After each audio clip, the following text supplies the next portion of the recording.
So we have a lot of verses here. O, meron tayong mga verses na ano dyan. Pero bago yun, sino dito yung, kasi di ba alam natin na halos closing week na to ng mga ibang nag-aaral. So bago na-close yun at bago graduate, ano yung ginawa nyo? Nagkaroon kayo ng final examination. Ano po? Sino yung mga nakapasa? Sino naman yung mga medyo lumagay sa alinlangan? Alanganin, ayun, nalagay sa alanganin. Ano? At sino naman yung medyo talagang hindi na nakapasa? Pero, tanda-tanda ko itong salitang to na binitawan ko sa aking anak. Ano po? Kasi kaya ko ito binitawan, sinabi sa aking anak, dahil kami po'y lumaki with this peer pressure sa aming magulang. Ay, sasayad ko lang, ako kasi ay taong bahay, tinuruan sa maagang responsibilidad, gumagawa ng mga gawain bahay, nagluluto, naghuhugas. So, iba pa, marami pa po, nag-aalala, kaya gamay ako dyan.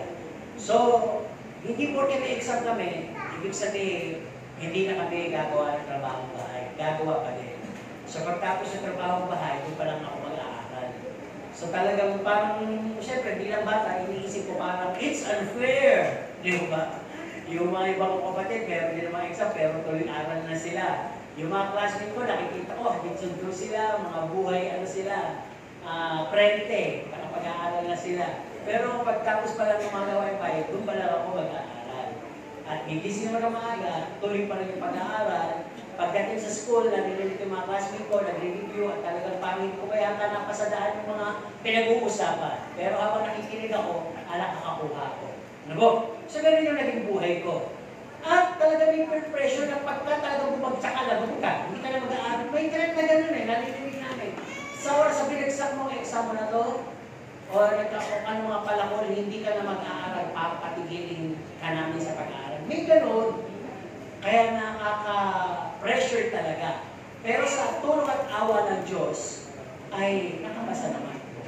At inaawaan ng Diyos. O hindi pa sa awa, sa awa ng Diyos. Nakabasa po. At kaya naman, dinedicted ko pagdating sa aking mga anak, ayaw kasi silang magkaroon ng mga peer pressure. Kaya sabi ko sa kanilang anak, sa aking anak, sabi ko sa panganay, buko siya ng word exam. Anak, pag ikaw ay nakapasa, talagang mahal kita, mahal ka namin. Pero, pag ikaw ay bumagsak, tandaan mo, mas mahal na mahal ka namin. Ano gusto ko sabihin doon? Pwede mo naman ulitin. No? It's just a test or examination kung may natutunan ka. Kasi hindi naman natin mahal. Talagang may tsamba naman, may hindi naman nag-aral at talagang mataas ang nakuha mo. Meron naman talagang lubusan nag-aral, hindi nakapasa. No? Kung titignan po natin, bakit kasi nung kumuha siya ng exam, ang dami niyang iniisip, kung may problema siya, maaling in-lab, na-master, hindi makapag-concentrate, o may problema sa pamilya, o kaya nako-constipate, lahat na. So, pwede nasasabayan yun habang kumuha ka ng exam. Okay, hindi naman nag-cramming ka, hindi ka bumabalik sa mga review, sa mga notes mo. Kung kailan exam, doon mo lang binasa ng mabilisan. Okay, so yun ang pag-uusapan natin. Kaya ano bang gusto nyo marinig? Kung sasabihin ng Diyos sa inyo, ang mga tagal ito, mamili kayo. Ito ba ang gusto nyo marinig?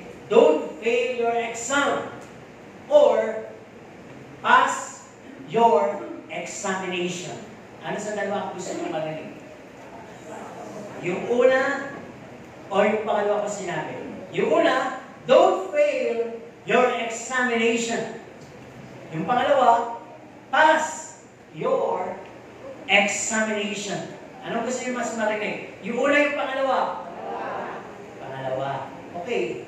Kaya pala ito yung title ko kasi, Don't Fail Your Examination. Yung napadala namin, dahil nasa sasakyan kami, nag-rush kami, sabi ni Sir, ano yung title mo? Hindi ko nasabi ito. Ang nasabi ko, Pass Your Examination.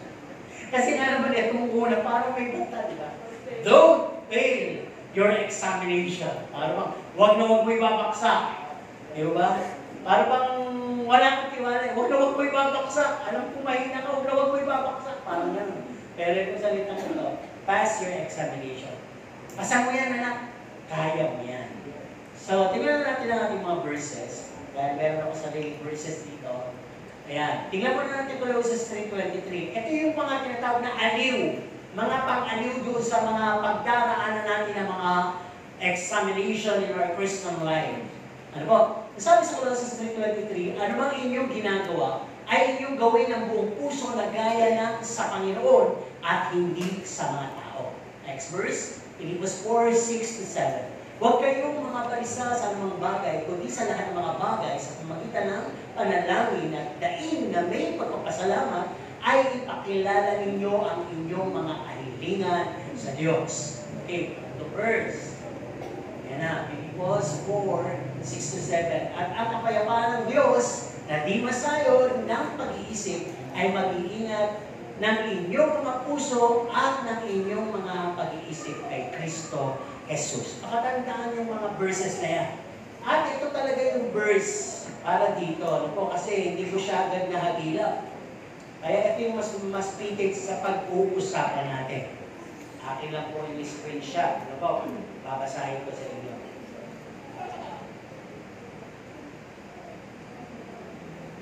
Ayan. Nasabi po dito sa Filipos 3 verses 12 to 14. Ano po? O, 16 pala, 16. Okay, basahin ko na po ha. Nasabi dito, okay lang natin. Ayan. Hindi na, o iman po ito, hindi sa nakamtan ko na ang mga bagay na to. Hindi rin sa ako'y ganap na ngunit sinisikap kong makamtan ang kasi ni-screenshot ko. Ang gantimpala sapagkat ito ang dahilan kung bakit ako'y tinawag ni Kristo Jesus. Mga kapatid, hindi ko ipinapalagay na nakamit ko na ito. Ngunit, isang bagay ang ginagawa ko habang nililimot ko ang nakaraan at sinisikap na marating ang layuning nais kong makamtan. Nagpupunyagi ako patungo sa hangganan upang makamtan ang gantimpala ng pagkakatawag sa akin ng Diyos sa pamagitan ni Kristo Jesus, ang buhay na nasa langit. Ganyan ang dapat maging kaisipan, opinion, nating mga matatag sa pananampalataya. Kung hindi ganito ang inyong pag-iisip, ipapaunawa yan sa inyo ng Diyos. Ano po? Ang mahalaga ay panghawakan natin ang ating nakamtanan. Diba? Ang ganda ng verse na yun. Kaya ngayon mga pag-uusapan natin dito. Sabi dito, bakit ba tayo pinakailangan kumuha ng examination o test? Yung ba doon mo na sa secular? Nasabi kasi kinakailangan ma-prove na meron tayong natutunan. Di ba? Parang 2 buwan kalahati, mag-aaral kayo, tapos first grading. 2 buwan kalahati na naman, second grading. Parang gano'n, ano po? At ang sabi dito, bakit ka kukuha ng exam? Upang makapasa ka at ma-qualified ka para sa susunod na level. Halimbawa, kung grade 1 ka ngayon, kahit nga yung mga kinder, grade 1, di ba, may mga pagsusulit sila. Para pwede naman ito mag-grade 1, pwede naman ito mag-grade 2. Ayan. At pangatlo, sabi dito, usapin talaga doon sa mga kumuha ng exam ng mga for professionalism. Ang sabi dito, to be certified or for licensure. Para ma-certified ka. Kung bagsuhan, higit pa sa certificate na graduate ka, mapapatunayan at talaga may lisensya ka to practice kung ano yung natutunan mo. Gamay ng tao ito. May natutunan tong tao to. Ano po? At napakalaga, sabi, there are many types of examination or testing. Sa buhay natin, akala nyo sa eskwelahan lang to, hindi po. Sa lahat ng aspeto o area ng buhay natin, meron pala. Sabi kasi dito, may mga testing na katulad ng practical, written, behavioral, mental, physical, IQ examination, situational, skills, and strategy. Lahat po yan susubukin sa'yo para makita talaga kung may alam ka o kung gamay ka. Ngayon, sabi, what happens when we fail our exam or test? Ano bang dapat gawin kapag bumagsak ka sa examination? Umiyak? O kumuha muli? Ayun, huwag kayo mawala ng pag-asa. Papel lang yun. O nakakalungkot. Pero pwede ka naman kumuha uli, di ba? Kumuha ka uli. Ang sabi dito, ano ba? We should undertake or make up a test for it. Repeat, retake, exam. At ang sabi, lahat naman tayo, we really aim to pass. Di ba? Sinong kinakabahan kapag ka kumuha ng exam? Yung iba, wala, manhid. Manhid ang utak, manhid ang kamay. Kaya pag ganun ang nangyari, wala. Itlog ang mangyayari sa'yo, zero. Di ba? Kaya sabi dito, maganda rin yung buhay ang isip mo at alam mo yung scope ng kukuhanin mong pagsusulit. Sabi ko nga kanina, every one of us aim to pass kung nagkuha tayo ng exam. How much more na nagkuha ka ng exam, ikaw pa yung top ranking. O, di ba? Para bang above all, di ba? Para bang feel mo ikaw yung pinakamarunong sa lahat.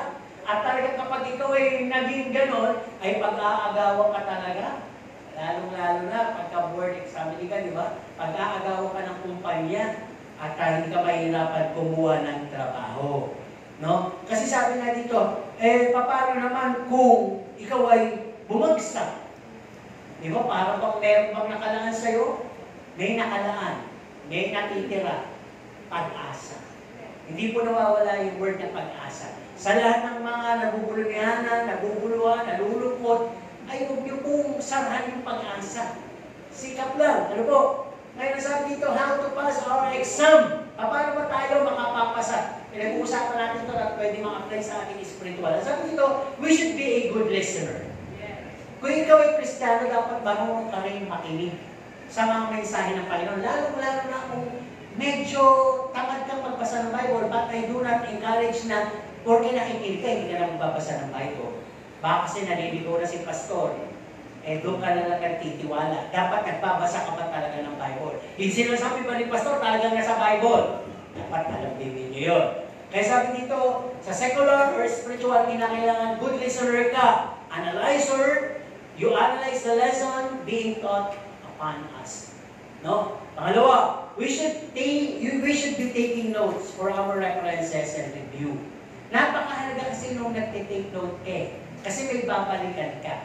No? Although may akong tao, at may kapatid akong ganon, si Moses. Hindi na mahilig mag-take note, pero ang laki ng content dun sa memory niya, ng mga tinuro, nakikinig lang. No? At during examination, nagtatap yun. Hindi, kung titilan mo, walang dalang notebook. Hindi siya mahilig sa ganun. Pero matalino talaga. Ano po? Kaya kung titilan po natin sa buhay natin, kinakailangan meron tayong taking of note. Ano ba yan? May Bible na. Mag-take note pa. O ayaw mag-take note, kumuha ka ng marker. May Bible ka. Nagbibigay ng mga verses, markahan mo. Amen po ba? Para may babalikan ka. Pangatlo, sabi dito, kinakailangan at least you are also good in practical applications of what you have learned. Ano po, sinasabi mo rin kayo dito? O tinuturuan kayo mag-soul winning. Tinuturuan kayong mag-share. Tinuturuan kayong maging mabuti sa pag-uugali. At tinuturuan kayo how to be accommodating. Kinakailangan may application. No? Kinakailangan ay hakbangan ninyo. Ito yung sabi, kinakailangan daw matutong bumati. Ito yung sabihin mo daw na God is good, God loves you, at magsisimula mo yung pag-uusap. Sabi din, pagbigay ka lang ng tracts, at pwede siya magtanong, at doon ako makapagsisimula. Ang sabi din daw, potential daw, makakakita ka ng potential na lugar, oras at tao, masasalubong kaya. Pwede kong subukan. Alam ko, naranasan nyo yan, kaya lang, ayaw ng iba mag-apply practically, o verbally. Para bang nag-aantay ng group, group na paglakad. Wala na sa kanila pagka mayroon nalang invitation ng swimming ng kabataan o kaya makatandaan, doon tayo sasali. Pero hindi po. Advocacy po yun na kinakailangan gawin natin sa ating buhay. Ano po? Ikaw, patan sabi, how to pass our examination and testings. Nasabi, we should remember the basic principle. Sino po ba dito yung pagka-exam na nag-aaral? Wala. Kaya naman po pala hindi nagtataka yung inyong mga parents. Sino naman yung mga magulang na alam na magkakaroon ng exam yung kanilang anak ay patuloy na nagsabi, mag-aral ka. Narinig pa ba ng mga estudyante yun? Mag-aral ka, tigilan mo yung kaka-cellphone. Ano sabi ng mga estudyante nyo? Wait, nandito yung aming reviewer. Dito pinadala sa messenger eh. Whatever. These days, whatever. Pero noon, kami gumagawa pa kami ng pointers. May notebook ka na, gumagawa ka pa ng extra paper na sinusulat mo yung mahalaga. At talagang halimbawa, meron kang kakabisahin. Lalagyan mo siya ng mga initial. SOSPP. Hindi ibig sabihin ng S, ibig sabihin ng O. Pero believe namin natutunan ka doon. Naging ka lang dalubhasa, nagme-memorya. Pero sabi dito, kinakailangan pala na we should be remembering the basic principle and understanding it. Kinakailangan hindi lang katulad sa Kristiyano na may memory verse ka. Memorize mo yung verse, pero pagdating ng pagsubok sa'yo, hindi mo ma-apply. So, ganun din yun. Pwede nagtatap ka sa exam, pagdating sa practical application, wala, magaling ka lang sa written kasi memorize mo lang eh. Kailangan pala na iintindihan mo yung pinag-aaralan mo. Hindi masamang magtanong. Di ba? May mga guro kayo nagsasabi, sinong may tanong? Naintindihan ba ninyo? Magtanong na. Wala nagtatanong, di ba? Kasi gusto na ng mga kabataan mag-recess. Gusto na nilang mag-ring yung bell para makauwi na kaya o kaya may pupuntahan. At ang sabi dito, how to pass our examination, we should see that we are passionate in a certain subject. May passion tayo. Gusto natin talagang pag-aralan yun. Yung nagpatutuong kabataan doon sa pag-meeting namin ako, di ba? Ang sabi niya, nung natuklasan ko yung Biblia at ako'y nakabasa tungkol o nakapagiging sa impyerno, ako'y naging curious na may kasamang takot. At magmula noon, nagsikap ako makabili ng Biblia. At magmula noon, nagpasa talaga ako ng Biblia. Nainlove ako sa pagbabasa ng Biblia. Pero kung narinig mo yung patotoo niya, I don't have the right to say yung kanyang patotoo. Pero sabi niya, yung darkest light niya, talaga shinare niya, nireveal niya. At pag talagang kayo hindi nakakaunawa, ano sabihin niyo? Pero pag kayo isa sa pinalaya ng Panginoon, pinatawad, ang sasabihin mo, Amen! Kaya tayo magkakasama, pare-pareho tayo niligtas, nilinis, pinatawad at tinanggap ng Panginoon. Amen po ba? Ganun yun. Kaya pag talagang ikaw ay may tinatawag na passion, na talagang gustong-gusto mong matuto, liban sa pakikinig, nagsusulat ka, at liban sa pagsusulat, inuunawa mo. Hindi pa dumarating ang examination sa secular, ay nababasa mo, binabalik-balikan mo, pagka meron kang mga idle times, o mga vacant times, binabasa-basa mo na siya, para na-retain sa isip mo. Di ba? So, sabi dito, we must be always come in prepared. No? Have a sort of reading over and over again. Ganon din sa Bible. Hindi kinakailangan na pag may sakit ka na lang, pag may pagsubok, doon ka nagkukulong sa kwarto, nagbabasa ng Bible, may paluhod doon, fasting, dahil mayroon kang presently problema pinagdadaanan. Alam niyo, wala pa lang yun. Gawin niyo na yun. Para lagi kayong handa. Lagi kayong malakas. Di ba? Parang yung gadgets yan eh. Pag nakikita mong below 50 na, anong gusto mong gawin sa gadgets mo? I-charge na. Di ba? Matihintay mo pa talagang malobat ng zero talaga. So, ganoon din tayo. Huwag natin hintayin na grabe na yung sitwasyon. Malamig ka na. Marami ka ng mga nararamdamang sakit, nararamdamang mga pangamba, mahirap pong bumalikwas sa pagiging malalim ulit. Napakahirap pong lumuhod noon, manalangin, magbasa ng Bible. Para bang kakainin ka na ng lahat ng mga negatibong bagay na nakapaligid sa'yo. Okay. Ang sabi nga dito, kung kanina ay may nakapasa, bakit naman may bumabaksak sa exam? No?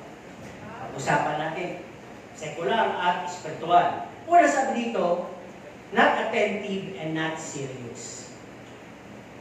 Diba? Pag ang isang estudyante na nag-aaral ay hindi seryoso, ang nasa isip niya ay baka kuha lang ng baon, magkaroon ng barkada, at mag-cutting classes, maglakwat siya, at magkaroon ng iba't ibang dahilan sa magulang para tuloy pasok. Ano po? Para hindi siya seryoso. Ano po? Ganon din sa church. Para bang pumasok sa church, pero hindi ka attentive. Ang church ang nagiging mo palagay comfort zone. Kaya dito ka natutulog, dito ka kumakain, dito ka nagsa-cellphone, dito ka nakikipagbarkadahan o nakikipagsyutaan. No? So to speak, wala akong alam doon, wala akong pakialam, basta sasabihin ko, ano po? Yun yung ginagawa mo, kaya pwede bumaksak ka sa buhay Kristiyano mo. Ano ba? Ang sabi ko, bakit ka babaksak sa exam o testing sa buhay mo o sa literal exam? No? Because you're just good and relying and copying others' note. Para bang sa secular, pala absent ka, at lagi mo naman katubiran, meron akong tropa, makokopya ko, nung mga further notes na pinag-aralan. Kaya pag nakita mo, makopya naman yung napag-aralan. Send mo nga sa akin yung napag-aralan. Uy, pwede ba i-xerox yung reviewer mo? Diba ganyan? At may mga classmate tayo na tamad. Yung mga pang-bully, yung tamad gumawa na sa'yo, papagawa sa'yo. O kaya naman, kukopya na lang aabalahin ka pa ng todo. May mga ganun, di ba? Dinadala sa laki, dinadala sa tapaw, no? Nanggigipit doon sa mga payat, sa mga matatalinong mukhang lulugo-lugo at matatalino.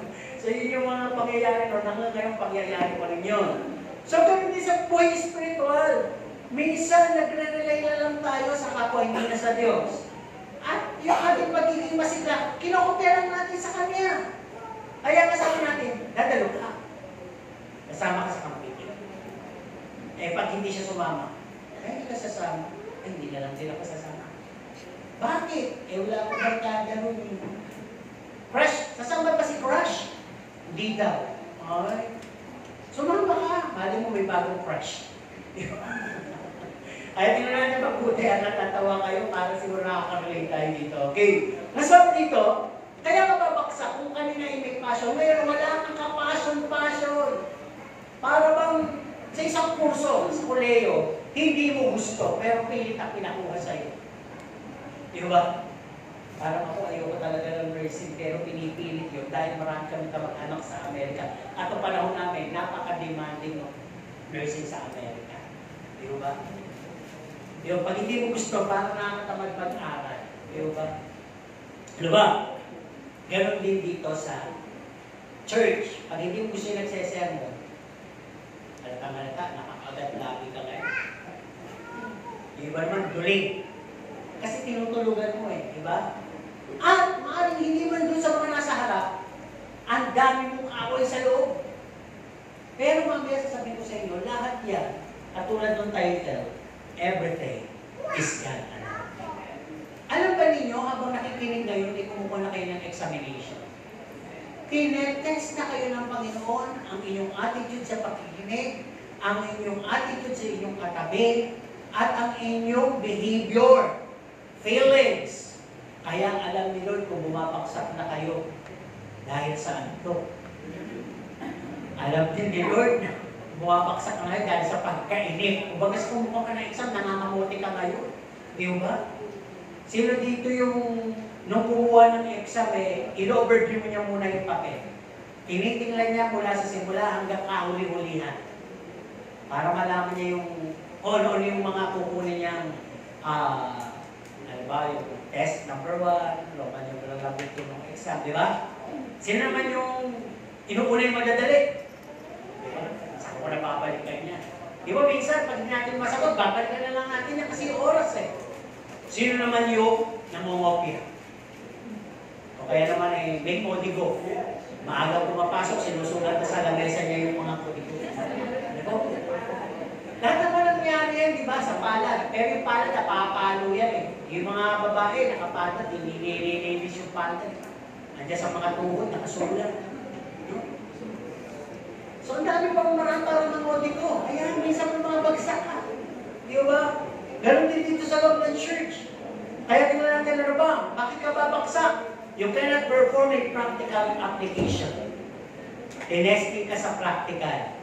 Di ba? Ito na lang. Nangopya ka. Di ba pinapapasa yung notebook? Di ba? May problem solving sa mathematics, algebra, kukunin yung notebook. Tatawagin ka ngayon ng teacher. Hihiramin mo yung notebook. Hindi. Solve mo. Hindi mo ngayon masolve. Alam tuloy ng teacher. May teacher kami gano'n. Kinopya mo? Pag sinabi mong kinopya mo, iitsa yung notebook mo doon sa bintana. Choo! Third floor. Kunin mo mamaya sa baba. Squatter areas yung may bakod eh. Pag malakas ang itsa, nandun sa squatter, wala. Wala ka nang makukuha. Ako sabihin mo, bahala kayo. Basta ako tinuro na.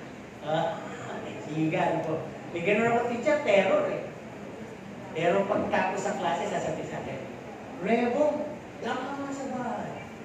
Sorry mo nga yung mga CD ko, lahin na mga Betamax. Sorry ko mga VHS, pero pala, wala pa yung CD. VHS, ganyan. Pero kanakwento ko sa classmate ko, alam niyo ba si ma'am? Ang bait niya. Uwe. Inumor talaga nila yun. Ayaw nila maniwala sa kwento ko. Sabi ko, gusto mo naman sumama ka. Pupunta ako sa bahay niya, dyan o. Kusuli ko yung mga hiniram ng VHS Betamax. Oo. Hindi ko na lang. Alam niyo, pag dumadating pa lang yun, lahat ako yun. Papayat-payat ako. At tukso nga nito, pabahay. Pero mga kanila lahat gumagan. Kasi pag ikaw hindi talaga marunong mag-aral, ang bibigyan tuloy-tuloy. Sabihin sa isang project. O ikaw, Nena, bawal. Wala, gumagano'n-gano'n lang nun. Ano? Pinag-aaral ka ng magulang ko, wala ka namang ginawa dito, mag-pedicure, mag-manicure. Sayang naman yung baon mo. Huwag ka na mag-aral, tumulong ka kaya sa nanay mo na bandera. Mayaman yun. Yung kumapagsalita lang siya, gano'n. Nangihiya kasi. So, di ba pag ganun na yung nararamdaman natin, parang lalo tayong nawawalan ng gala dahil nauuna ang tao kesa sa pakikinig. Okay, bakit ka babaksak? Dahil you are confused and you are not asking further question. Dahil kinakain ka ng kahihiyan mo, ayaw mong magtanong sa teacher mo kahit nagtatanong na, sino may tanong? Naiintindihan ba? Sabi ng bata ay, ngayon dito sa church, sinong may tanong? Diba? Walang nagtatanong. Ano daw? Paano ko yung pinagtanong mo, hindi na nakikinig? Diba? Confused kayo pareho. Hindi kayo nagtatanong ano bang reso sa church? Sino bang coordinator sa church? Kasi pag alam mo, pwede ka magtanong doon eh. Baka ultimo si Ar, hindi nyo alam kung saan. Diba? Kaya mahalaga yung nagtatanong. Okay, diba? Kaya ka babaksak dahil talagang hindi ka handa. Kulang ka sa pagbabasa, kulang ka sa pagbabalik aral doon sa mga narinig mo at sa pag-a-analyze pagbati sa kanila. Ano ba yung sinabi? Ganun ba yun? Ganun din sa church. Kaya ka babagsak, matitisod isang araw, tamang nakaupo ka dyan, nakikinig ka ng sermon, may pa-take note ka pa, at malakas ka pang sumisigaw ng Amen! Pero pagdating sa bahay, hindi mo naman may meditate. Yung napakinggan mo, habang lumalabas ka sa church, unting-unting din lumalabas sa kabilang tenga. Okay? At nasabi dito, bakit ka babaksak? Hindi ka interesado at para bang tanggap mo, okay lang naman kaya dati bumagsak eh. Hindi naman ako tinatanong mo, paaral lang naman ang paaral yun eh. Parang dito sa church, okay lang naman ako malamig, hindi naman ako halata nila pastor. Wala naman akong lumalapit sa akin dito para kumalinga eh. Kaya sa totoo lang may lumalapit. Parang gusto mo lang talaga lapitan ka ng lapitan. Alam niyo yun, may mga taong nag-isolate lang talaga eh. Yung parang pabebe. Sorry for the word. Matagal na, pero parang feeling niya ay lagi siya baby, bago. At kinakailangan laging iniistima, laging pinapansin, laging binibigyan ng part, laging dapat inatapit, laging inahak, laging sinasama sa mga groupings. Di ba, nakakita kasi ng sales, nakakita ng insecurity, nakakita na kung ano, ang daming pula, old fiber pala. Kaya pala ganun, hindi siya interesado at hindi siya papasa. Ngayon, itong, kung aagrihin nyo, bakit ka babaksa? May mga estudyante who enjoys being a repeater. Di ba? Yung ayaw na nilang makapasa. Masarap lang sa kanila yung baon. Di ba?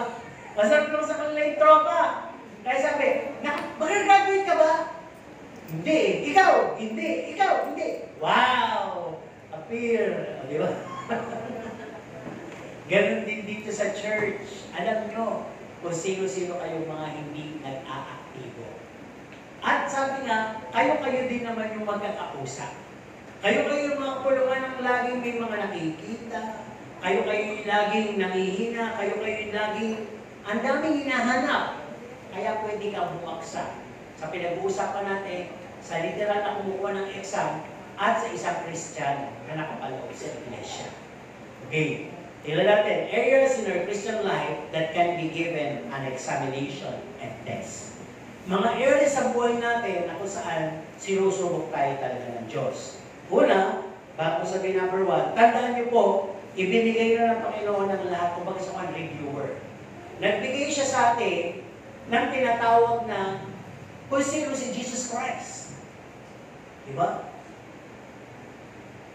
Kung tatanungin ka sa isang simpleng tanong, magtatanong ko sa bawat panel, dito sa group na to, sa lugar na ito. Anong pagkaunawa nyo kay Jesus? Ano ba sinabi? Sino si Jesus Christ? Savior sila. Ayun. Sino si Jesus Christ? King of Kings. Diba? At least may nasasabi ka. Sino si Jesus Christ? Mighty God. Oo naman. At sa inyo, great healer. At least may nasasabi ka, di ba? Kasi nga, paano niya nasabi yun? It was once rendered in the sermon. You have once read it in your Bible. You have once heard it upon the testimony of others. Maraming pinanggalingan yung knowledge. Kaya meron kang for knowledge kung sino si Jesus Christ. Pero sabi dito, binigyan ka pa rin ng pointers ng Panginoon, reviewer. The fruits and the gifts of the Holy Spirit. Binigay niya yan. Kasi sabi, nang tanggapin mo si Kristo, binigay na Holy Spirit sa'yo as gift. Nung ating pinag-aralang mabuti, kaya pala binigay ang Holy Spirit, dala-dala pala niya ang bunga at kaloob ng banal na Espiritu para maunawaan mo at maging epektibo ka habang ikaw ay bumubulang sa katawan ni Kristo. At maging certified na tawaging Kristiyano. Okay. Ang unang area na binibigyan tayo ng testing o examination ay ang ating character. Sabihin natin, character. Sino dito ang kayang magsabi o magturo na siya ay may mabuting ugali? Kaya ba ituro dito kung sino yung bilangin sa inyong daliri kung sino yung may mga mabubuting ugali? Hindi ako papaturo sa inyo. Ang tanong ko lang kung kaya nyo. Ibig sabihin, may nasasaksihan kayo. At alam ba ninyo na may mga hindi din magaganda ugali? Hindi ko alam pa ninyo. Ituturo nyo ba? Hindi. Dahil mo sa mga ugali, baka balikan ako yan, pasto. Usap-usap pa naman yun, bugbuga. Di ba? At alam nyo, pero everything, pass your examination, everything is God allowed. Pinayagan ng Diyos sa loob ng katawan na may mababait. At mas may higit na hindi mababait. Unawain nyo yun. May tahimik, may pipi, at may madaldal at chismosa. Unawain nyo yun. Examination. Tetestingin kayo, ano ba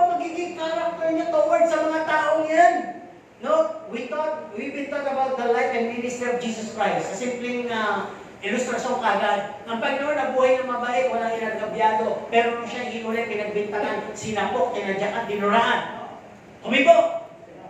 Pasado ang karakter niya sa Diyos Ama. Di ba? Kaya kung titignan po natin, we've been given a practical exam, ganun din tayo. Tayo bumapaksa, hindi lang pinansin, galit mo. Hindi lang na-text, hindi lang na-like yung pinost, galit mo na. In-unfriend na yun. Kapwa. Ha? Ginanon lang, feel na. Pinistos niyo ako. Niwalpahala niyo ako. Pinagkaisahan niyo ako. Chinismis niyo ako. Si Kristo ba gumanon? Nakakatawa naman kung si Kristo gumanon. Hindi. Kaya kung hindi ginawa ni Kristo at ginagawa mo, nakakatawa ka. Hindi ka Kristiyano. Performer ka. Di ba? You are a comedian. Nakakatawa ka. Pinagtatawanan ka ng kaaway sa ginagawa. Kaya tingnan natin mabuti. Testing yan. Kinakailangan sa lahat ng ma-deal mo na tao, makakausap mo, ano man ang magiging response sa'yo, positibo at higit na negatibo, ang dapat mo lamang ipakita para makapasa ka ay humbleness and meekness, be considerate. Sinabi na nga, isipin mo na mas magaling na siya sa'yo eh. Mas mahusay na siya sa'yo na wala nang pagtatalo. Ginanon ka, palagpasin mo na. Hindi mo kawalan yun. No? Hindi mo kawalan yun. At punto na yun sa pagkakasala, hindi sa'yo. Kung ikaw ay ginawa niya na hindi mabuting bagay, huwag mong gantihan ng ngipin sa ngipin. Tama po ba? Anong pwede pang ganti? Yung hindi masyadong masakit. Aba, ginanito. Kinapay talaga. Masarap yun. Okay, pag ginanito ka, gaganon din mo rin ba? Pwede ba to? Sabi natin, pag ganito daw. Di ba? Paano sabihin? Niloloko mo ba ako? Ba't pangiti-ngiti ka dyan? Sampalin na yan kita dyan. Ngingiti ka ba? Diba, sabi-say brother nito. Bakit mo kayo ngingiti dyan? Sampalin na yan kita dyan. Sontokin ka lang. Ngingiti ka ba? Namukat mo na. Kapogi niyo. Pwede naman basta na gawin mo yung bagay na iniinit ang ulo niya.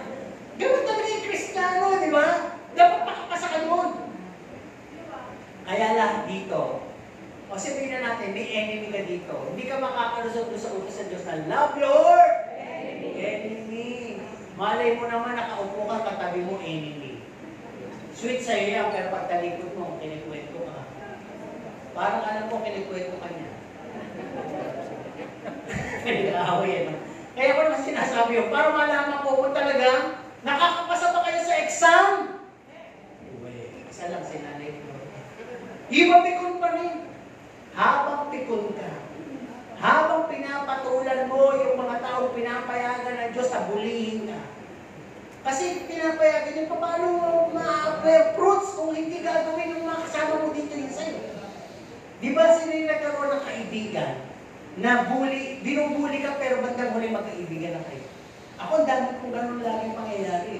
Kasi ito pinapatulan. Tapos nagiging kaibigan ko na pag malapit na matapos yung klase. Nadadala ko na sa balitaw, makakasimba na. Kasi hindi ko na kasi nag-open ang heart ko una, naiinis din ako.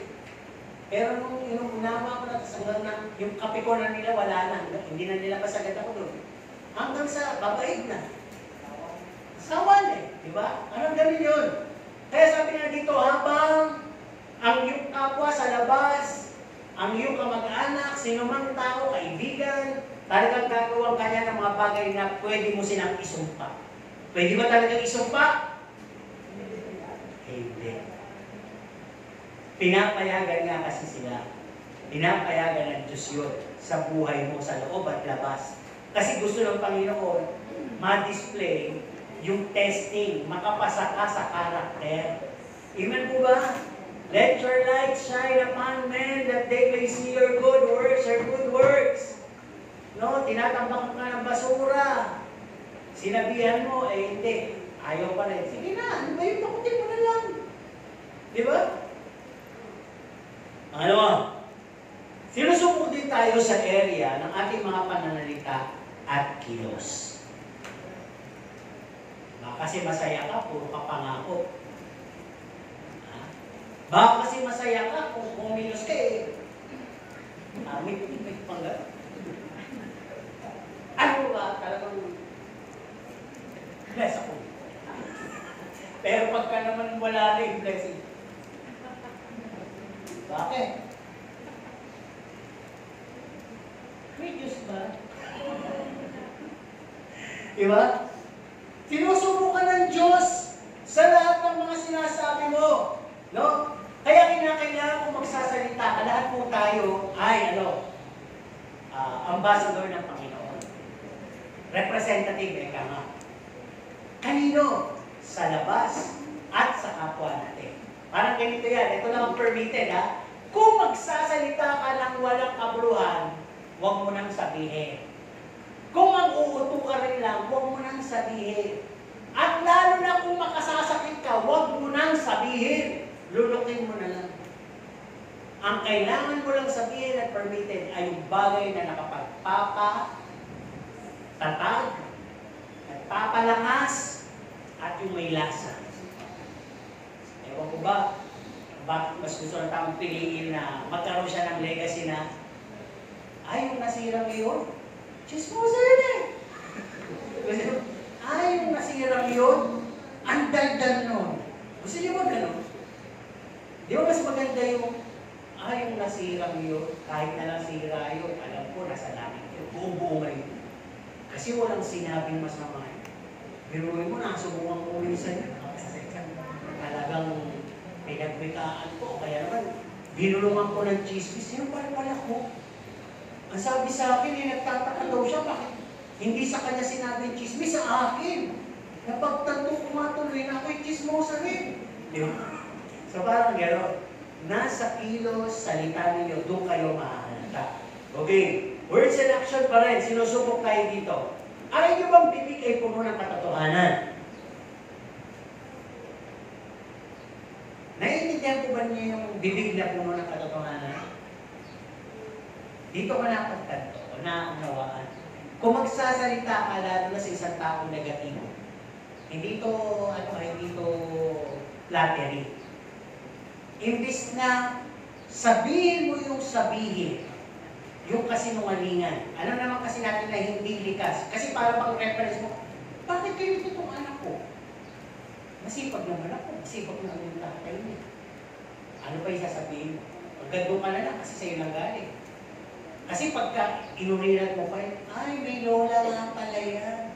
May lolo nga pala yan. May tiyuhin nga pala yan. Kaya pag nagalit ka, ito rin kasinungalingan. Ikaw bata ka, kalibasa, mana ka sa lolo mo. Hindi ko sinungalingan na, di ba? Na-impress mo sa isip niya. Pero yung katotohanan, alam mo nang mahina. Anak, alam ko, kaya mo yan. Di ba? Anak, hindi natin lahiyan, ha? Para bang gagawin mong positibo. Di ba? Yun yung mga bagay na katotohanan na magpapalaya sa kanyang pagkakatali. Kaya nga sabi mo, kung ibuli ng ibuli, idikdim na idikdim sa kanya na matigas ang ulo niya. Wala namang pinangalan na mabait eh. Di ba? Kasi may tigas kasalanan niya. Pero inintra sa magulang ang pagpapalaki. Sabihin mo sa kanyang positibong bagay. O hindi mo siya makuha doon sa antigas ng ulo mo, eh malaki na. Diba? Alam ko, anak, may kabaitak ang natitira dyan. Palaguin mo yan. At mas ma-appreciate natin yan, magkakasundo tayong dalawa. Eh, kamo ako, hindi mabait, bumait ka, babait ako sa'yo. Pero hindi niya alam, mas una ka nang bumabait. Di ba? Kasi yun lang naman yung mga bagay na katotohanan na pwede mong ibigay. At ang sabi dito, napakalibre nito sa words natin. Yung your mouth and lips are being used to bless others. Sino ba hindi magsabi dito ng God bless you? Pag ganun pala, ibig sabihin, you're overflowed by God's blessing. Ini-impart mo ngayon sa iba. Pero pag hindi ka nagsasabi, no, ang lagi mo lang sinasabi ay thank you. Tanggap ka naman ng tanggap. Di ba? Ba't ka magsasabi na thank you when ka nakakatanggap? Di ba? Nakapagsabi ka na ba ng God bless you, God loves you? God wants you. Di ba?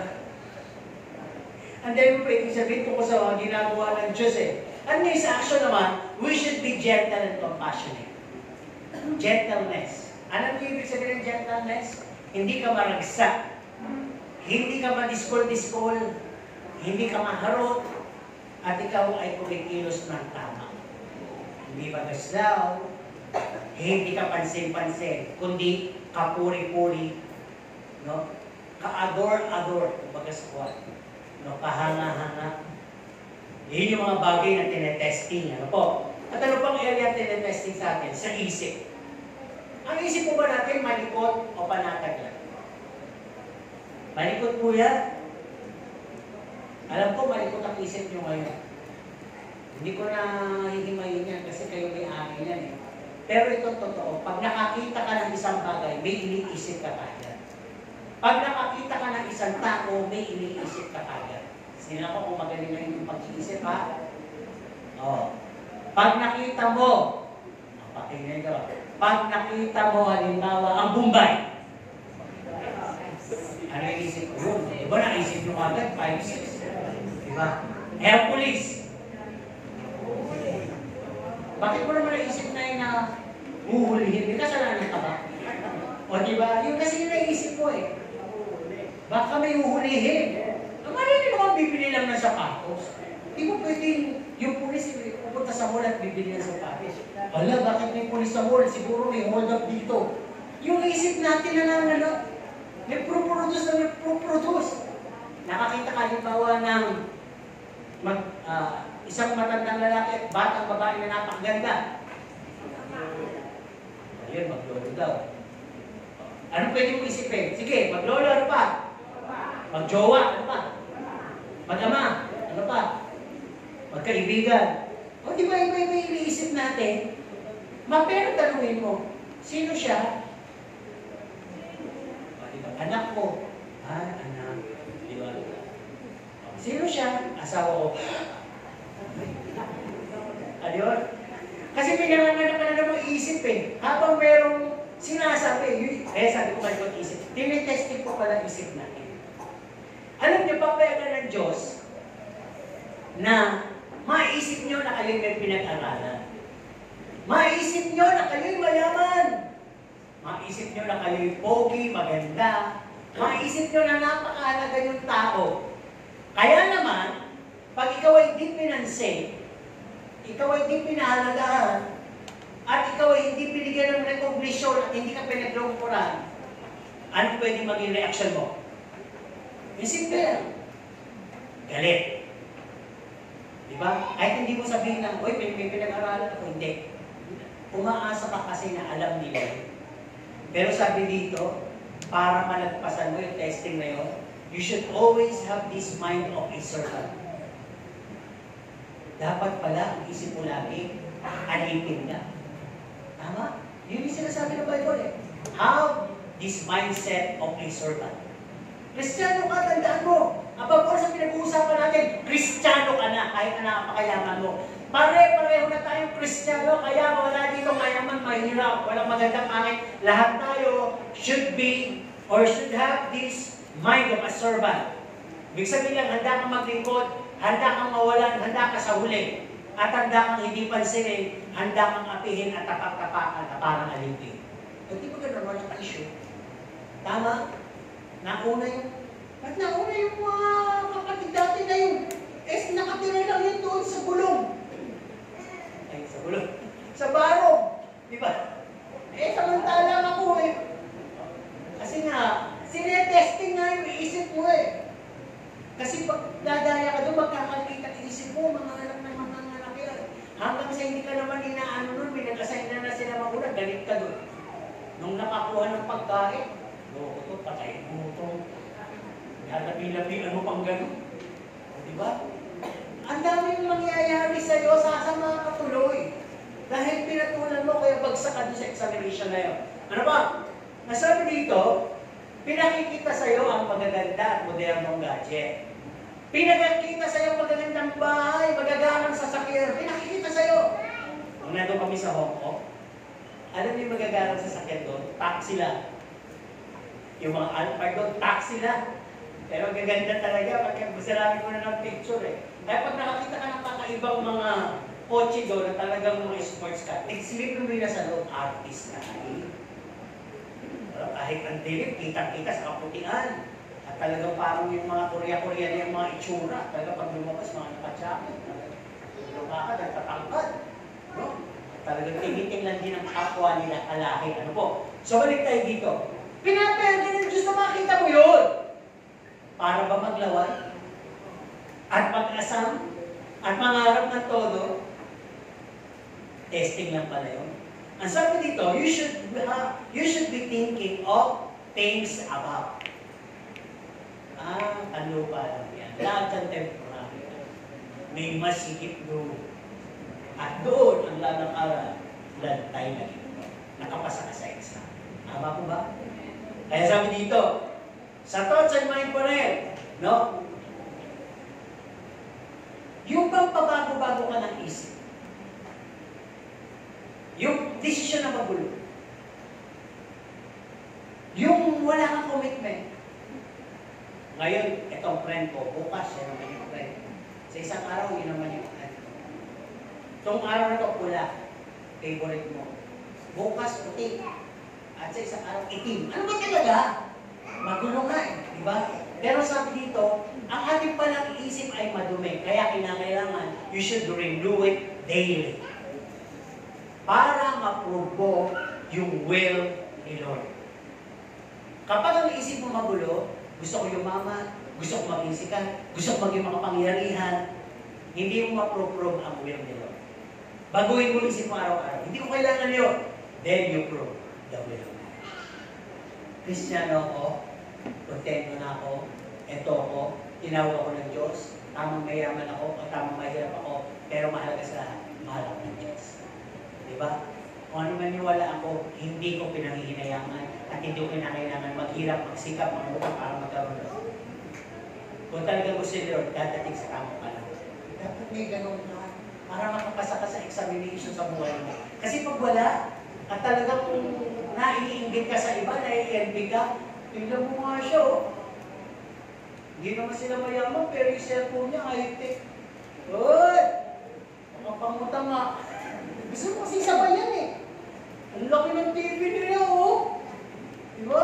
Samantala kami, walang TV. Wala, lahat kayo mga anak, may TV naman eh. Nasa loob lang. Kailangan mo ng gamot, hindi mo kailangan bumili ng malaking TV. Diba? Tingnan mo mabuti. I-testing ka lang pala sa isip. Ano ba? Sino dito yung gagawa ng isang bagay para sa kanyang kapwa? Kung kaya gumawa ng isang bagay para sa kanyang kapwa. Paano yun? Sino gusto tumulong sa kanyang kapwa? Gagamitin kayo ni Lord. Kapag narinig ito. Sino gusto makatulong sa kanyang kapwa? Sa pagitan ng pera? Malata. Damit? Ganito lang naman yun. Pag nakita nyo, hindi na kailangan humingi eh. Ramdam nyo naman eh, na walang pera. Kasi nung lumabas, ang init pa naman, abay naglalakad oh. Uuwi ng isang tigil. Halimbawa na, abay, pag napupunta na kayo ng bantog, naglalakad pa rin. Abay, hindi naman naisakay. Di ba? Huwag mo isakay. Amoy araw na yan. Okay naman. Susunod, bibigyan ko yun ng pamasahe. Kasi nakita mo, yung linggo, yun lang yung damit. Bigyan mo. Di ba? Ayun nga, baka maganda na yan eh. Eh ako, maganda lang sa akin, damit eh. Hindi ko maganda na siya, tapos binigyan pa ng magandang damit, ay wala na ako. Walang ganun. Sabi dito, napakasimple lang. We should think of our neighbor's interest, not ours, and that they are better than ours.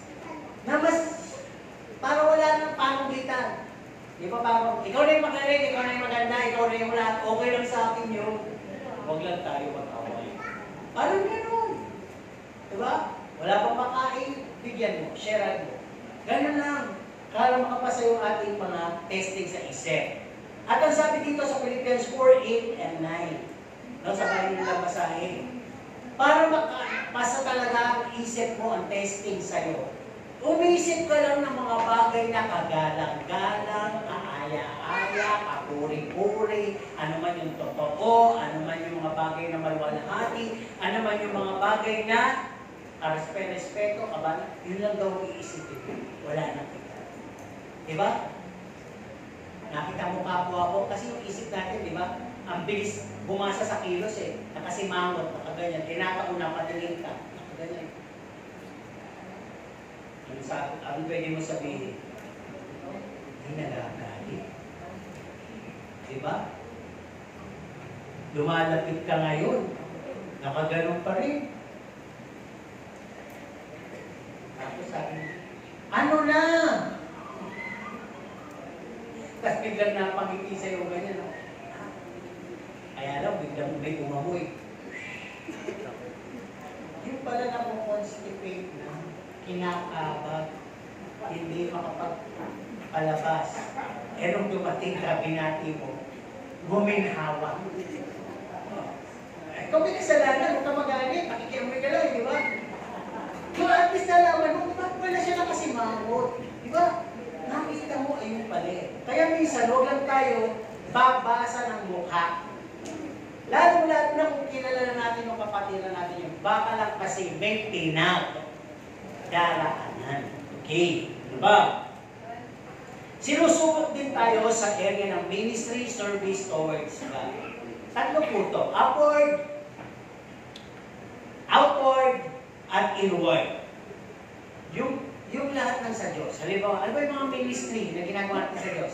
Pwede tayong umakanta, pwede tayong umahayo, pwede tayong nagbibigay, pwede tayong nagsishare, pwede tayong nagkakaroon ng mga bagay na kaya naman natin gawin. Yung sinasabi ni Pastor, ibigin ang away. Nagagawa natin yun. Magbigay, nagagawa natin yun. Makiisa, nagagawa natin yun. Pero tandaan po natin, testing yan ha. Kung ginagawa man ninyo para sa Diyos, huwag niyo po ninyong kalwalhatian. Sa pamagitan ng pag-iisip, at pakiramdam at pagsasabi na, ang galing ko. Kung hindi dahil sa akin, hindi nagkaganyan.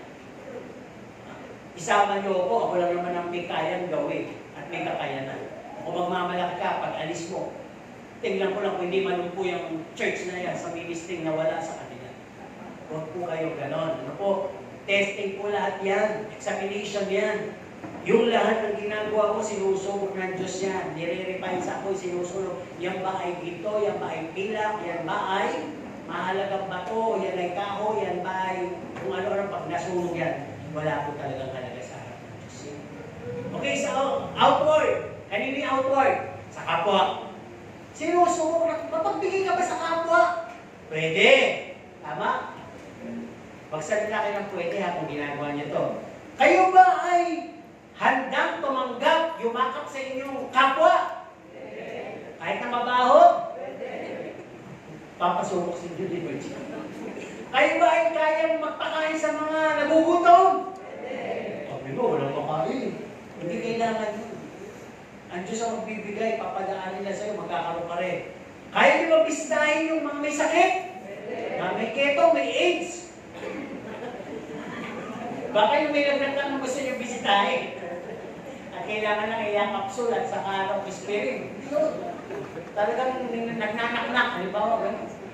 Talagang pagka pinunasan mo siya ng tissue, dumigil sa balat niya. At ang sabi niya, kapatid, kailangan ko ang yakap mo.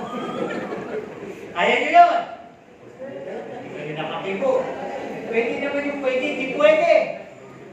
Kasi, ang sabi sa Bible, oo, hindi lang eh. Eh, paano ito yung pili? Huwag ka magsisinungaling. Baka sabi mo, meron din akong ketong. Kayo na lang, wala naman kayong ketong. Ako may ketong-ketong. Kaya doon, masusubok. Kaya ba ninyo magpalakas ang mga mahina?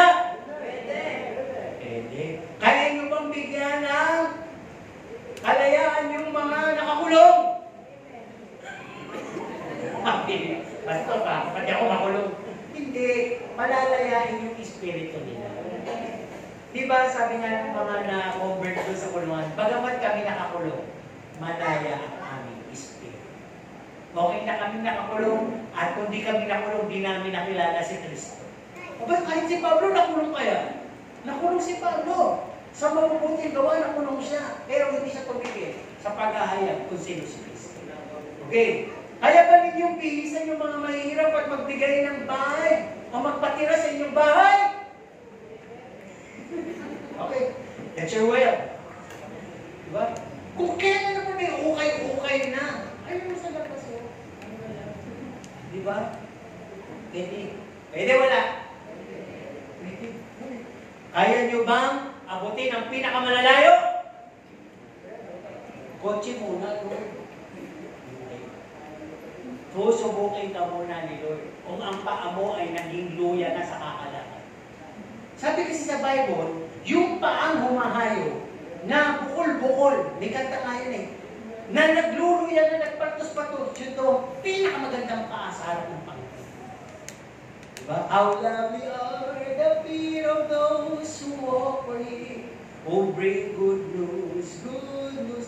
Ano daw, kaibig-ibig daw yung paa ng mga tao. Kasi nung panahon na yun, yung mga tsinelas, di ba, nakakapag-altos, minsan naman nakapak na sila. Pero umahayo sila sa mundo. Yun ang gusto ng Diyos. Hindi maganda sa Diyos yung pang nakamanicure, nakapeticure. May kampetic. Bakit? Takot pedicure. Mahal. Hindi pwede. Diba? O magkano daw tayo, magre-repack tayo ng ano, ng mga goods para sa mahihirap. Mahirap. Bakit? Mahal yan. Fit naman yan ah. Ay na. Mahal eh. Kalmutin kita dyan eh. Diba? Minsan yung mga get-ups mo, maarte ka na eh. Hindi ka pasama sa Diyos ko. Testing nga eh. Di ba tinetesting lang tayo sa mga ministry outward? Okay. Ayun na ang sumagot kanina na kaya, pwede, hindi pwede. Sige. Pasan nyo lang yung exam. Pasan nyo. Okay. Inward. May testing ba to sa kalooban, sa sarili mo? Sinusubo ka ngayon ng Diyos kung ikaw'y nag-aakali.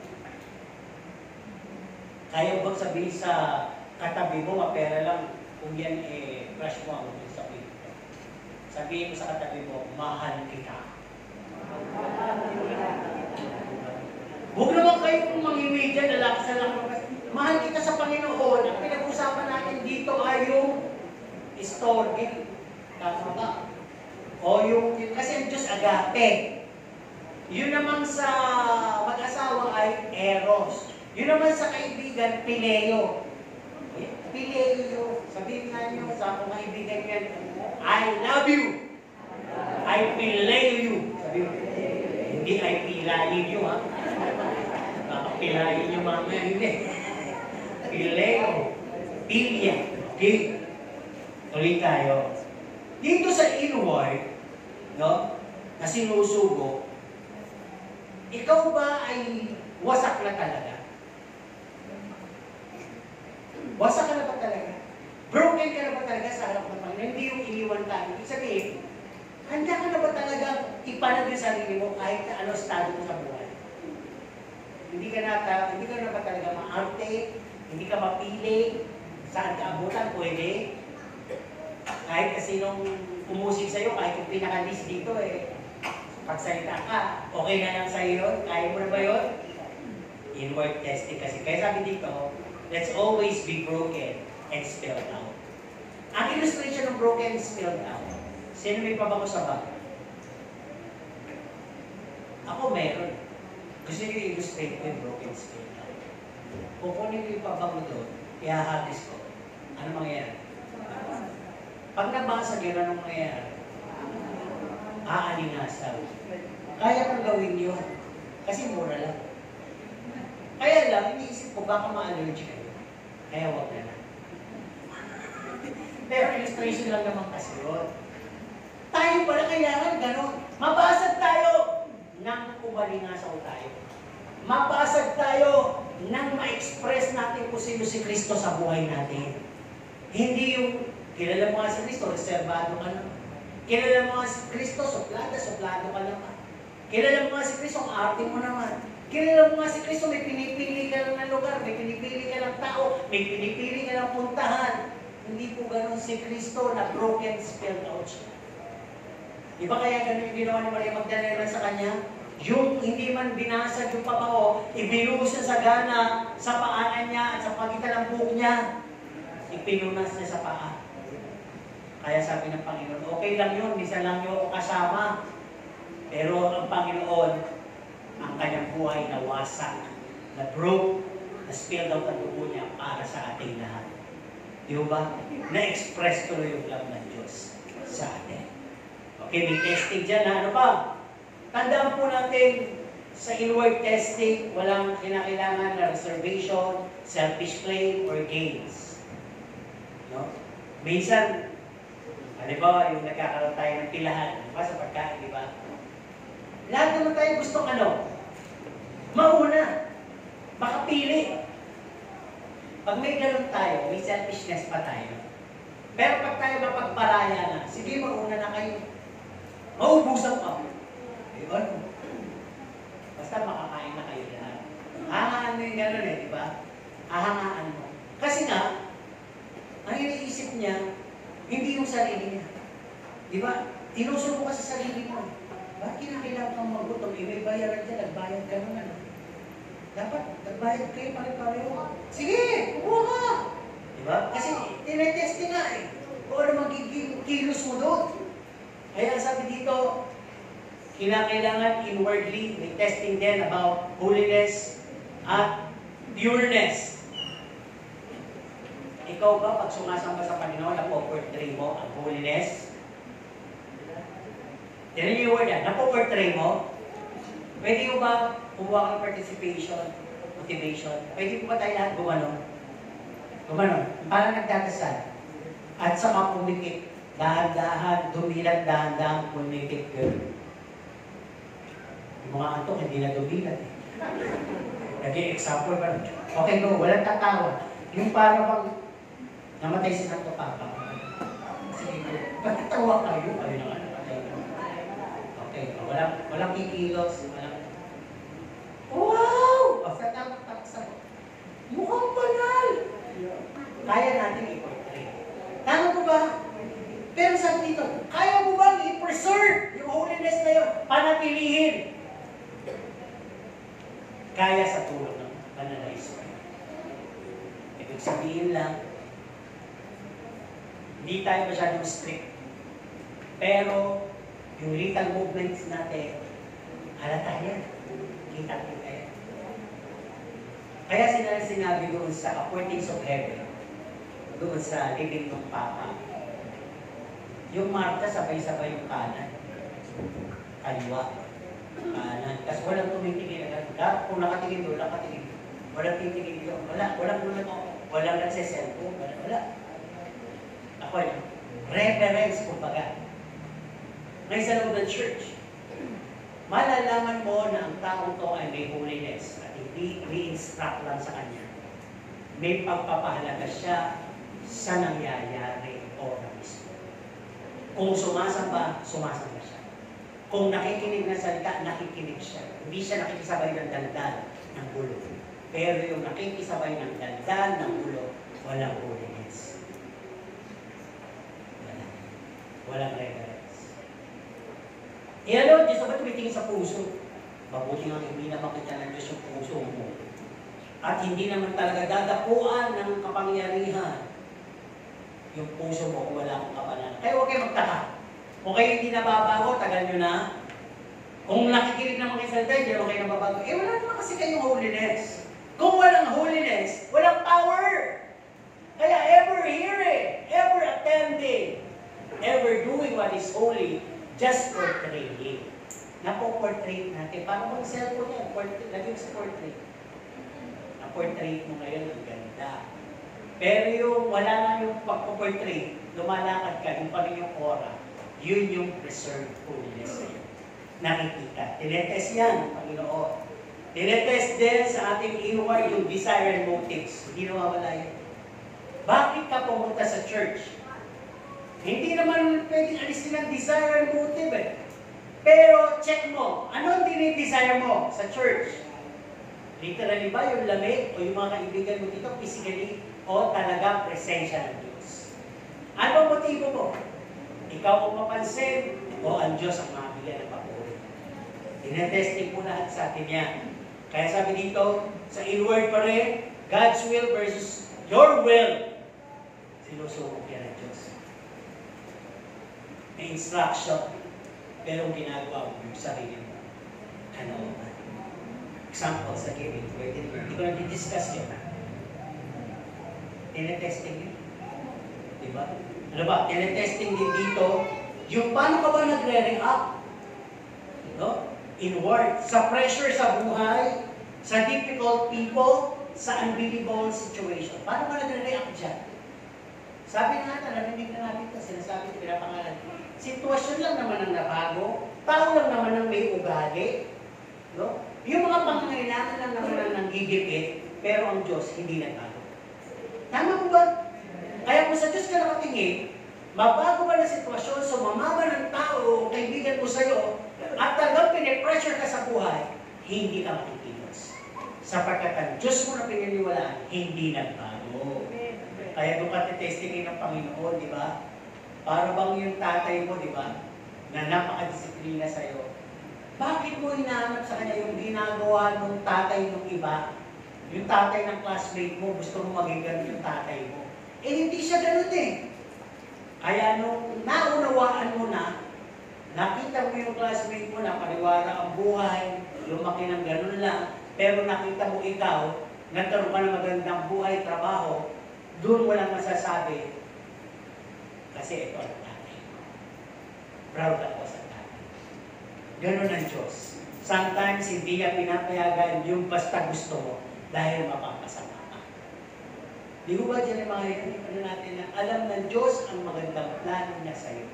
Nasa tiyan ka pa lang, may plano na ng Diyos. Mabuti sa'yo. Hindi para saktan ka, kundi bigyan ka ng magandang kabukasan. Kaya testing ko lang yung mga pangyayari sa buhay. All of those are God allows. Inaalaw ng Panginoon. Ipasa mo lang. Anong magiging one mo? Anong magiging reviewer mo dito? God's word. Okay. Number 5, yung last na point na tinetesting sa atin. Ay, hindi ko pala. Pang-alim naman. Yung growth and maturity. Tinetesting din yan. Sino po ba dito yung sinusukat na kung lumalaki yung anak niya? At sinasabi niya, Aba, anak! 3 taon na! Eh, ba't paano kanya pa rin yung height mo? Hindi ganun ba? Pero naman, anak, magbunos dili ka. Pero laki-laki mo na. Hindi pa pa ganun, pa ganun. Ang sabi nga dito, tinetesting. Nasa 1 Corinthians 10:15. No? Yung pinaka-represent. Ikaw kaya malalim ng ugat? Ikaw kaya ay pag dumating ang bagyo, pagsubok ang hangin ng bagyo ng pagsubok ng buhay, tutumba o nananatiling nakatayo? Ayan pa. Ang sabi nga dito, para ikaw ay magkaroon ng tinatawag na growth and maturity upon testing, kailangan applicator ka ng Word of God. Hindi listener lang. Doers ka! Tuparin mo, ipabuhay mo yung narinig mo. Hindi yung nakikinig ka lang, akala mo nakarami ka. Ang sabi nga, ang pananampalataya walang gawa ay patay. Tanungin ko, sinong nananampalataya mo? Paano mo i-define ang pananampalataya mo? Ikaw nasa mabuti. Pero hanggang hindi ka umakbang ayon sa mga narinig mo, natutunan mo, ang pananampalataya, sinasabi mo ngayon, patay pa rin po yan. Okay, tuloy tayo dito. Ang sabi nga, sinusubok ang growth natin, dapat alam mo ang posisyon mo, relasyon mo sa Diyos. May bumuli man sa'yo dito, may open man sa'yo dito, hindi ka ma-insecure. Dahil alam mo ang stand mo, anak ako ng Diyos.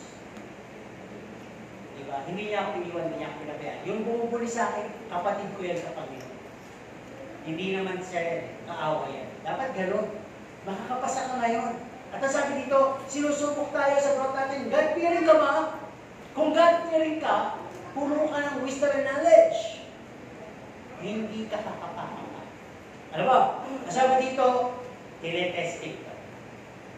Kung bibigyan ka ng weapon, name it ha, kung bibigyan ka ng weapon for self-defense, anong gusto mo weapon ng magkaroon ka?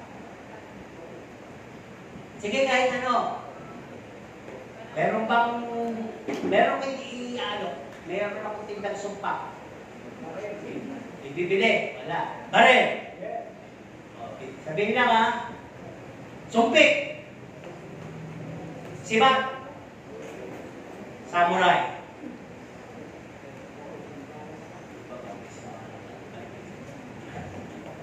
Armalite!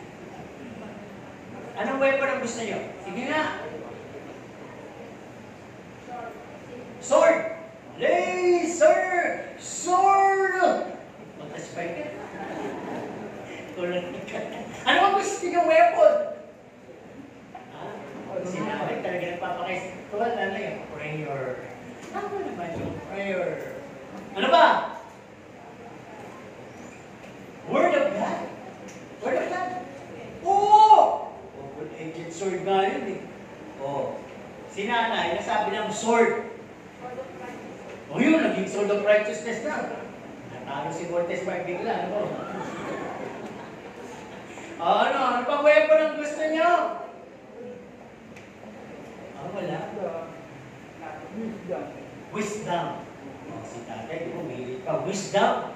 Tama naman po lahat yun.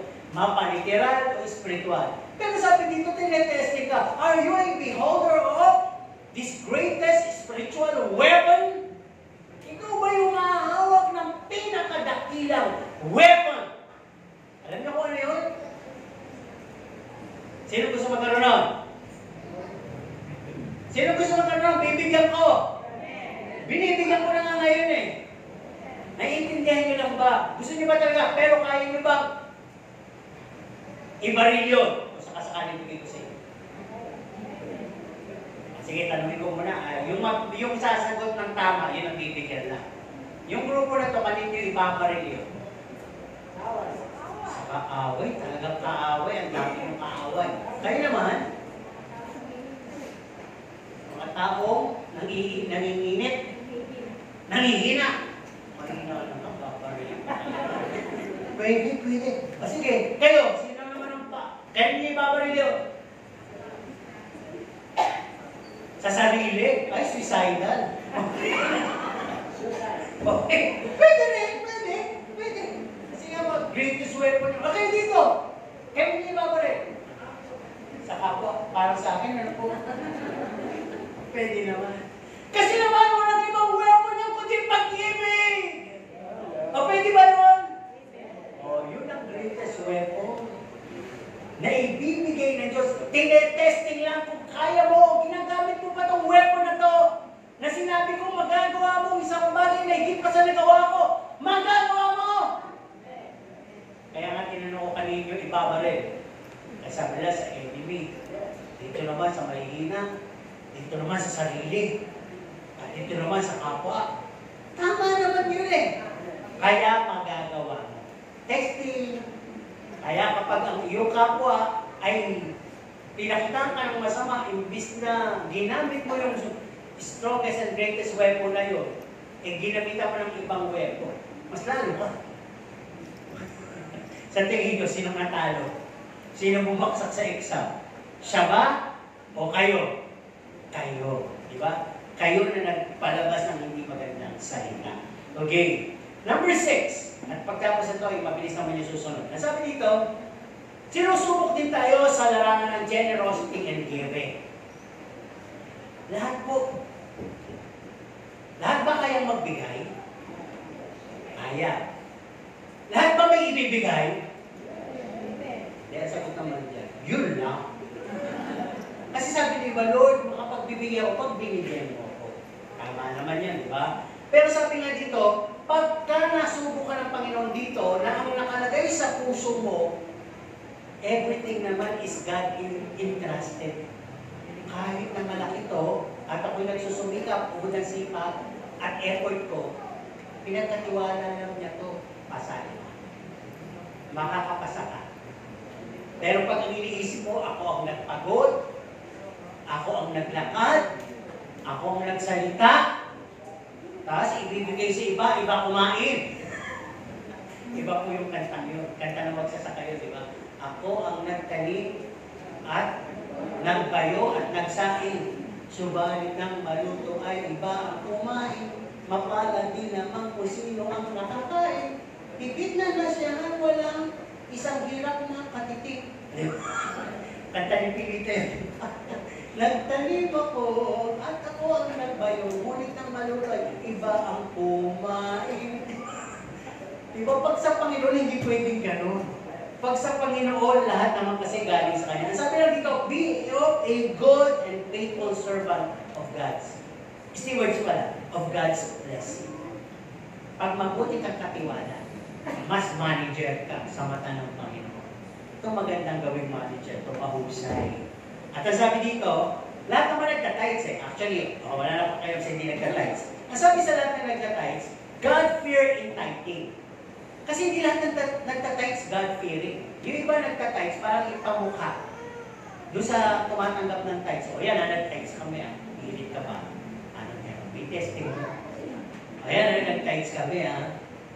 Nakagawa kami ng isang malaking bagay. Panginoon na. Hindi utang na loob ng Diyos yun.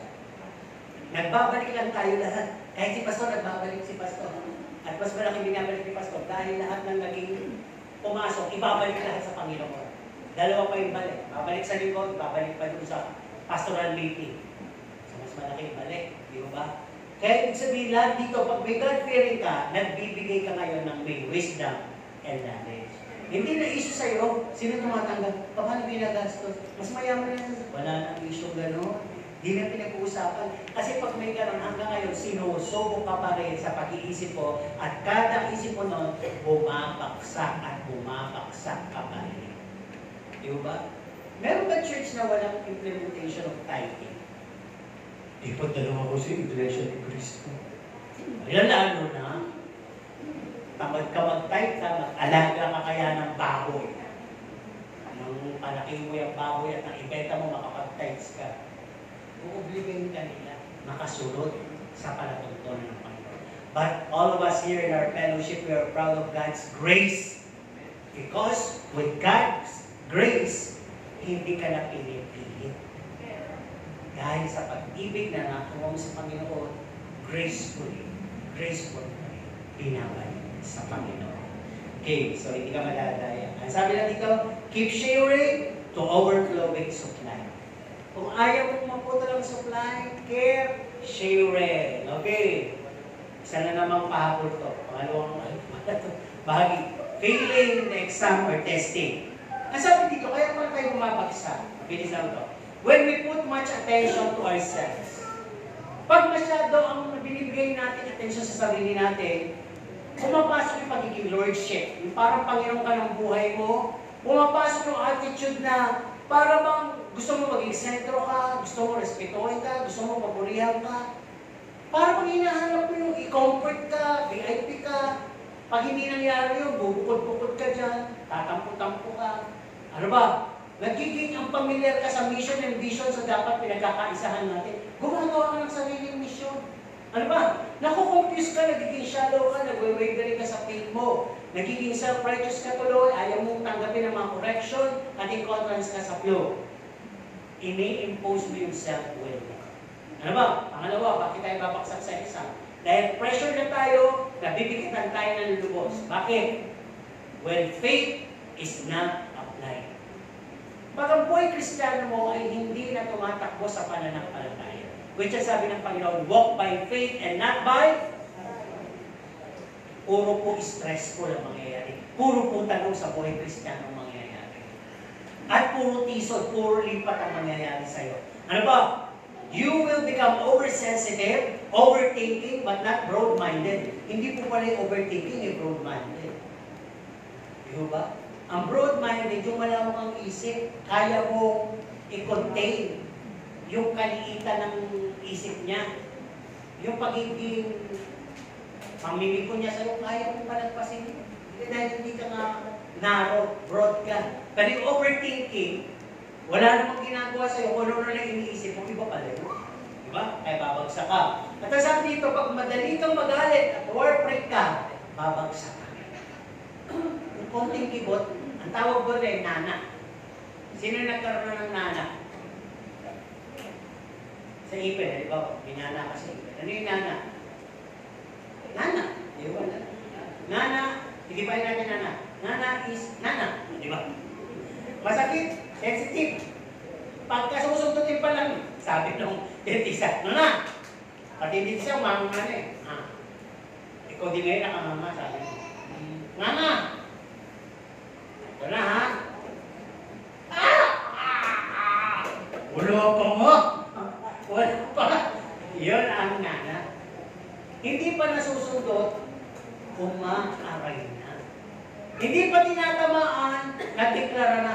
Tatamaan na naman ako mamaya. Ano yun? Di ba kung ganun? At sabi mabaksa kapag ikaw ay ever hearing lamang sa church ng mga messages at nadidinay ang power. Ano meron pa rin sa likod? Bibigyan ko ng pointers dahil may exam tayo araw-araw. Amen po ba? Ito mga dapat reviewin. Number 1, be like Christ and talk up as well. Yun ang mga pag-reviewin nga. Pangalawa, sabi dito, love is the genuine proof of knowing Christ. Karalan nyo yan. May exam yan. At pangatlo sabi, keep in unity and peace as we play our role within the body of Christ. Alamin mo, ano bang part mo? Paa ka ba? Bibig ka ba? Balikan ka ba? Kamay ka ba? Hita ka ba? Katawan ka ba? At doon ka kumilos. Huwag mong pilitin maging bibig kung paa ka naman. Nagsasalita ko ba ang paa? Hindi. Subukan niyo magsalita yung paa niyo. Diba kahit mabaho na hindi na magsasalita eh. Yung bibig ang magsasalita. Uy, masundin na yung paa mo. Hindi na pala ng paa ko. Diba? Uy pa! Mga ligo-ligo ka nga dyan. Kaya kayo, mukha ko eh. Kung ganda-ganda sa paa mo. Dumi mo! Putulin kita dyan. Pag ganun, abnormal. Di ba lahat may coordination? Okay, pointers for review. Faith pleases God. Reviewin niya. At sabi dito, sa pang-pointers for review, consider it pure joy when we are facing trials and life challenges. Examination, pass niya yan, challenges yan. Consider it pure joy. Magalak ka habang sinusubo ka. Ano ba? Sabi dito, number 6, to the last, sabi dito, we're just passing by. Dumadaan na tayo sa mundo, review that, ha? Pag-aralan niyo yan. Ang atin ay heavenly citizenship. Meron na po tayong citizenship. Hindi tayo Pilipino, Amerikano, but we are heavenly citizenship. Ang ating pagiging mamamayan ay panlangit, kukunin tayo ni Lord, kaya huwag kayong manatili sa lupa. Okay, number 7, last. Review all this. At marapit na po itong mangyari. Christ is coming very soon. Signs are severely revealed. Todo-todo na yung pagkaka-reveal po ng mga lindol na yan. Pagsabog ng bulkan, mga gera, kaguluhan. Hindi niyo po ba napansin, napakasama ng mundo ngayon? Parang napaka-delikado ng kabataan. Grabe, no? Pag talagang may gusto nilang saktan na wala nang isipin kung babae o lalaki, di ba? Talagang sasaksakin, re-rapin, pagtutulog-tulungan, pagkahimik, bubulin, imumudmud sa simento. Kahit teacher, kayang patayin, di ba? O kahit sino, nakahinto, nakakupor. Kayang gawa ng kasama. Yan ang mundo. Kaya tayo na nandito, araw-araw po tayo kumukuha ng examination. Ipasa natin. Sapagkat kapag nakapasa tayo at naging licensure tayo, sa langit po ang gantimpala natin lahat. Amen po ba?